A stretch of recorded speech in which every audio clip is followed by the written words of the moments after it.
Hi everyone, welcome to this new and improved tattoo tutorial where I share my tips and tricks from over the past year of applying cosplay tattoos. As a lot of you that follow my channel know, I sell the Harley Quinn and Joker tattoos from Suicide Squad. You can buy them on my Etsy store and the link will be below. For accurate placement of your Harley Quinn and Joker tattoos, simply type into Google Harley Quinn or Joker tattoo guide and multiple articles pop up and show you the exact placement of the tattoos with photos of the actors. You can request a custom order for an extra $10 if you provide the designs for your tattoos. As you can see on the printouts, the designs have been reversed because when we put them down, they will be facing the right side up on our skin. You may also notice there's a bit of a bluish hue to the tattoos, and that is because when we put the tattoo on our skin, if the design was pure black, it would look as if it was a fresh tattoo. The blue hue makes the tattoo look faded on our skin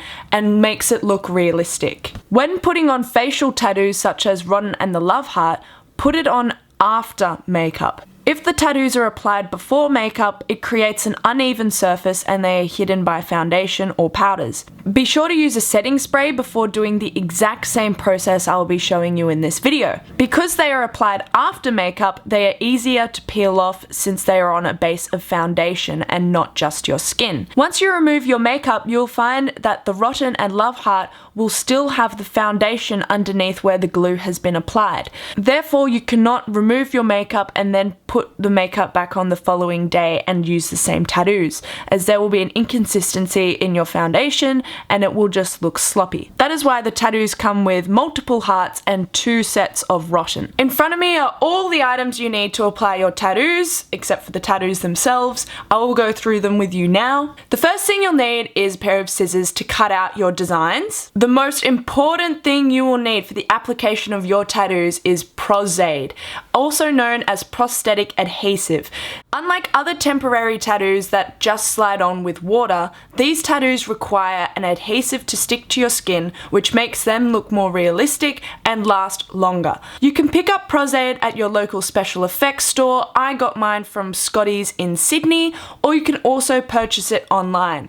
It looks white but dries clear. You will need an infinite amount of Q-tips, as this will be used to apply the glue to the tattoos and your skin. A damp towel, I've wet this under the tap and wrung it out. Translucent powder to set your design. I'm using the original RCMA, which I use in my everyday makeup routine. Very important that you do not use skin colored translucent powders, as that skin and flesh tone will be seen on your design. This is a completely translucent powder with a white undertone, and that is what you require. A makeup palette to put your translucent powder on, and a powder brush to apply the powder. The first thing we are going to do is cut out our tattoos. Be careful that you cut around the design in its full. I've gone ahead and cut out the bottom of my tattoo sheet, and I will be cutting out the dolphin to apply onto my wrist for the sake of this tutorial. It doesn't have to be cut out perfectly, but as you can see, I have left a little border so I don't cut off any aspect of the tattoo itself. Another tip is once this tattoo paper becomes wet at any point, the tattoos become unusable, so keep them as dry as possible. The next step requires our Q-tips and our Pros-Aide. This stuff is super sticky. There are stains on my desk from using it before, as you can see here, so be careful when applying it. You don't want to use it in excess or you'll have a sticky situation on your hands. The first thing I like to do before applying Pros-Aide to myself and the tattoo is measure where I want the tattoo to be. This is very important because once Pros-Aide is applied to your skin and tattoo and you place the tattoo down, you cannot lift it back up and replace it because it will instantly adhere to that surface. From here, I like to dip a Q-tip in Pros-Aide and then outline where I'd like my tattoo to roughly be with small little dots of glue.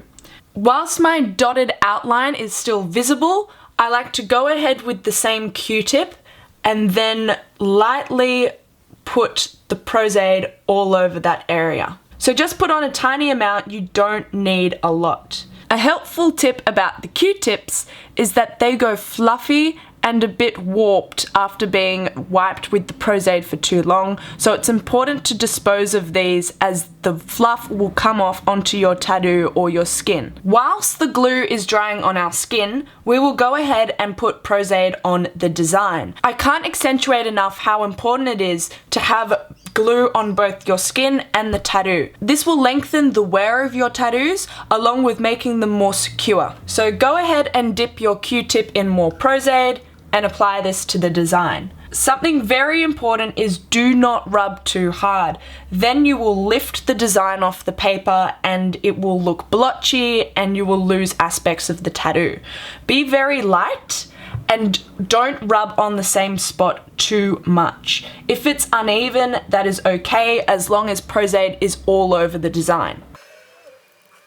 I like to put the tip of my finger to stabilize the tattoo. If you wipe it like this, it's going to fall everywhere and it may potentially land upside down and you'll have to start again.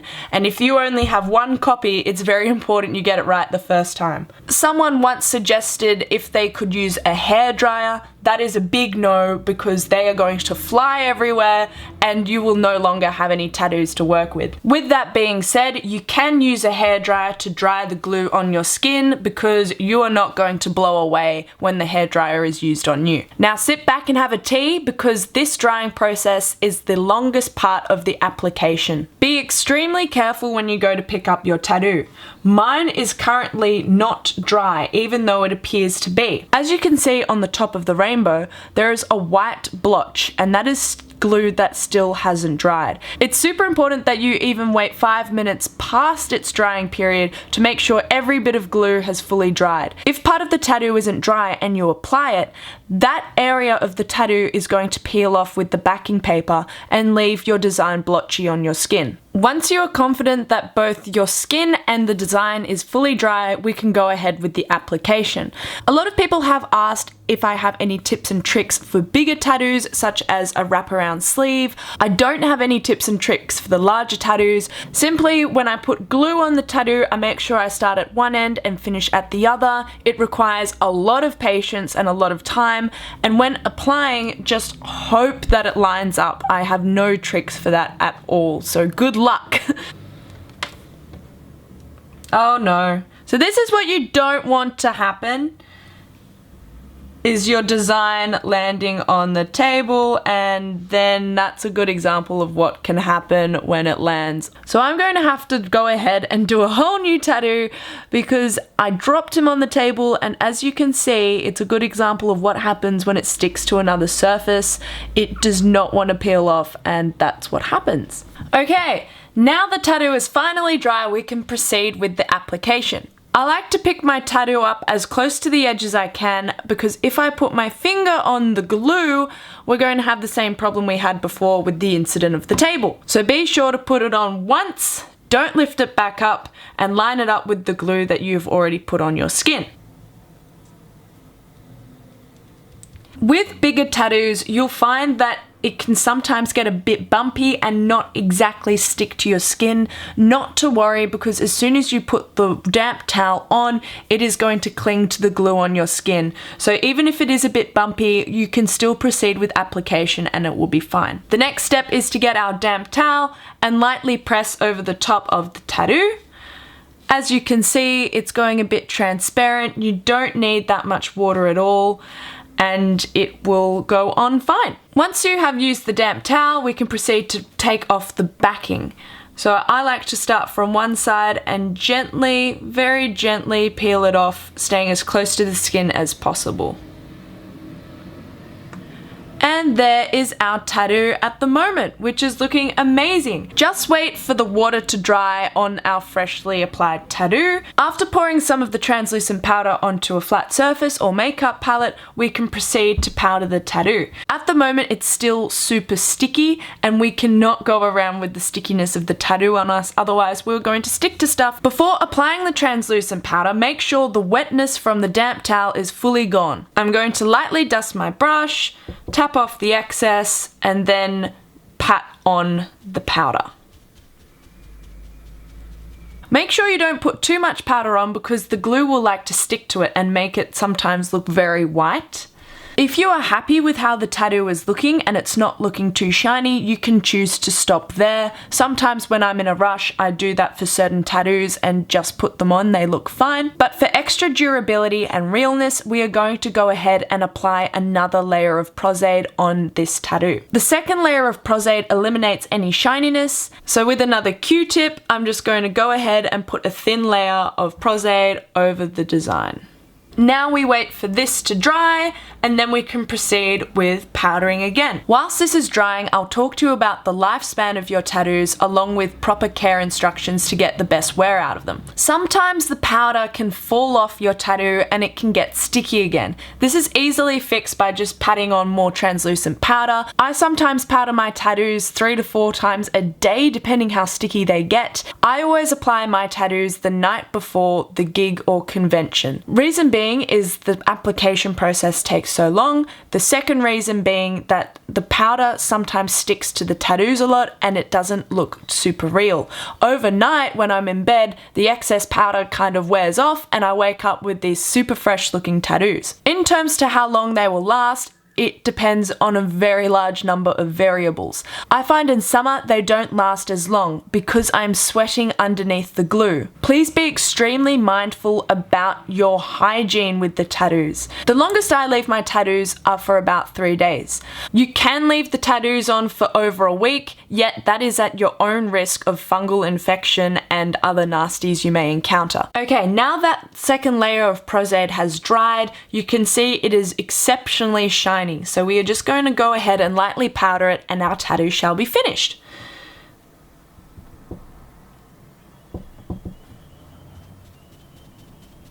And voila, our tattoo is done. As you can see, the second layer of Pros-Aide really creates a more lifelike effect and it looks super real. Lastly, we are going to talk about removal for your tattoos. There are many options to remove your tattoos, however I wouldn't suggest taking them off the day you have applied them. The fresher the tattoo, the harder they are to remove. Acetone is a chemical that can remove the tattoos, however by itself it isn't the safest for your skin. Acetone is a chemical found in nail polish removers, so some nail polish removers can work, however they are not the most effective. If you're on a budget, you may go for this option. Another method of removal is isopropyl alcohol, also known as Myrostate. This is extremely friendly on your skin. A personal favorite of mine is the Telesis Super Solve. This is awesome because it comes in a little spray bottle. I simply spray it onto the tattoos and wipe with either makeup pads or a towel. I've found this to be the most effective and the nicest on my skin of all the removal methods. I got this for about 20 Australian dollars from Kryolan on Oxford Street, so you can find this online as well. Okay guys, so that's the end of the tutorial. I hope you found it helpful and answered a lot of your questions. You can find the link to my Etsy store below to purchase your own Harley Quinn and Joker tattoos. So thank you so much for watching this video guys, and I hope you're having an amazing day wherever you are in the world.